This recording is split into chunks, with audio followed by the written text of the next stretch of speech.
யாத்திராகமம் 4ஆம் அதிகாரம். அப்பொழுது மோசே, அவர்கள் என்னை நம்பார்கள், என் வாக்குக்கு செவி கொடார்கள், கர்த்தர் உனக்கு தரிசனமாகவில்லை என்று சொல்லுவார்கள் என்றான். கர்த்தர் அவனை நோக்கி, உன் கையில் இருக்கிறது என்ன என்றார். ஒரு கோல் என்றான்.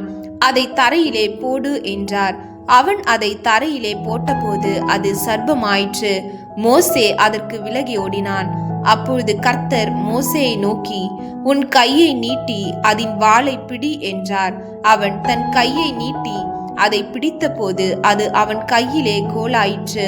ஆபிரகாமின் தேவனும் ஈசாக்கின் தேவனும் யாக்கோபின் தேவனுமா இருக்கிற தங்கள் பிதாக்களுடைய தேவனாகிய கர்த்தர் உனக்கு தரிசனமானதை அவர்கள் நம்புவதற்கு இதுவே அடையாளம் என்றார். மேலும் கர்த்தர் அவனை நோக்கி, உன் கையை உன் மடியிலே போடு என்றார்.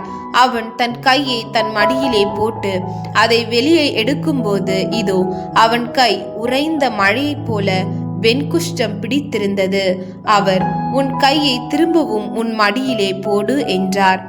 அவன் தன் கையை திரும்ப தன் மடியிலே போட்டு தன் மடியில் இருந்து அதை வெளியே எடுத்தபோது அது திரும்ப அவனுடைய மற்ற சதையை போல் ஆயிற்று.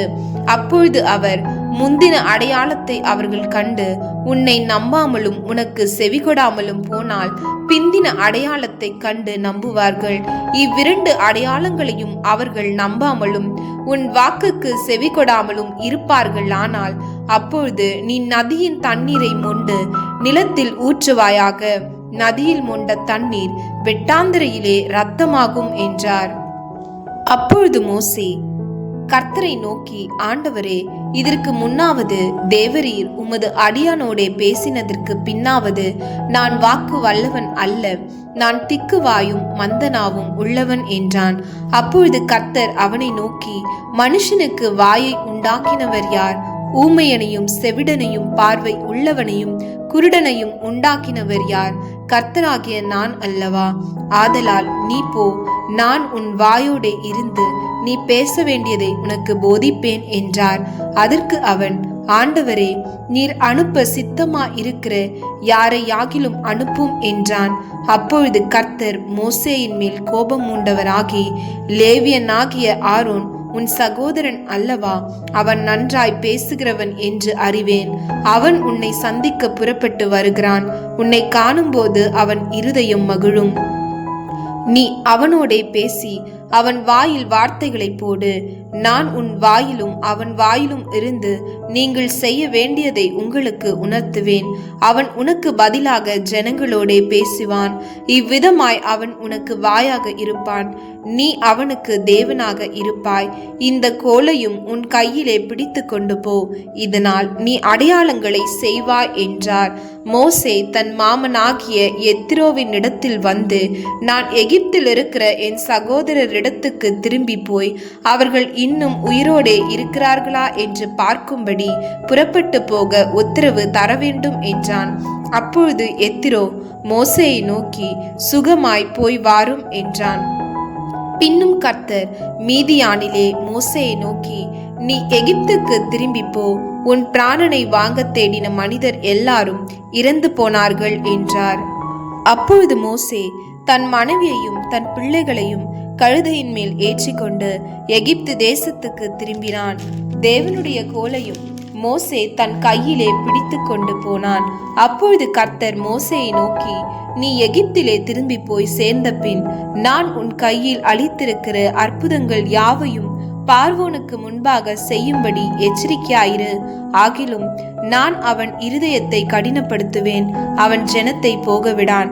அப்பொழுது நீ பார்வோனோடே சொல்ல வேண்டியது என்னவென்றால், இஸ்ரவேல் என்னுடைய குமாரன், என் சேஷ்ட புத்திரன், எனக்கு ஆராதனை செய்யும்படி என் குமாரனை அனுப்பிவிடு என்று கட்டளை இடுகிறேன். அவனை விடமாட்டேன் என்பாயாகில் நான் உன்னுடைய குமாரனை உன் சேஷ்ட புத்திரனை சங்கரிப்பேன் என்று கர்த்தர் சொன்னார் என்று சொல் என்றார். வழியிலே தங்கும் இடத்தில் கர்த்தர் அவனுக்கு எதிர்பட்டு அவனை கொல்ல பார்த்தார். அப்பொழுது சிப்போரால் கருக்கான ஒரு கல்லை எடுத்து தன் புத்திரனுடைய நுனித்தோலை அறுத்து அதை அவன் கால்களுக்கு முன்பாக எறிந்து, நீர் எனக்கு இரத்த சம்பந்தமான புருஷன் என்றாள். பின்பு அவர் அவனை விட்டு விலகினார். அப்பொழுது அவள், விருத்த சேதனத்தின் நிமித்தம் நீர் எனக்கு இரத்த சம்பந்தமான புருஷன் என்றாள். கர்த்தர் ஆரோனை நோக்கி, நீ வனாந்திரத்தில் மோசேக்கு எதிர்கொண்டு போ என்றார். அவன் போய் தேவ பர்வதத்தில் அவனை சந்தித்து அவனை முத்தம் செய்தான். அப்பொழுது மோசே தன்னை அனுப்பின கர்த்தருடைய சகல வார்த்தைகளையும் அவர் தனக்கு கட்டளையிட்ட சகல அடையாளங்களையும் ஆரோனுக்கு தெரிவித்தான். மோசேயும் ஆரோனும் போய் இஸ்ரவேல் புத்திரரின் மூப்பர் எல்லாரையும் கூடி வர செய்தார்கள்.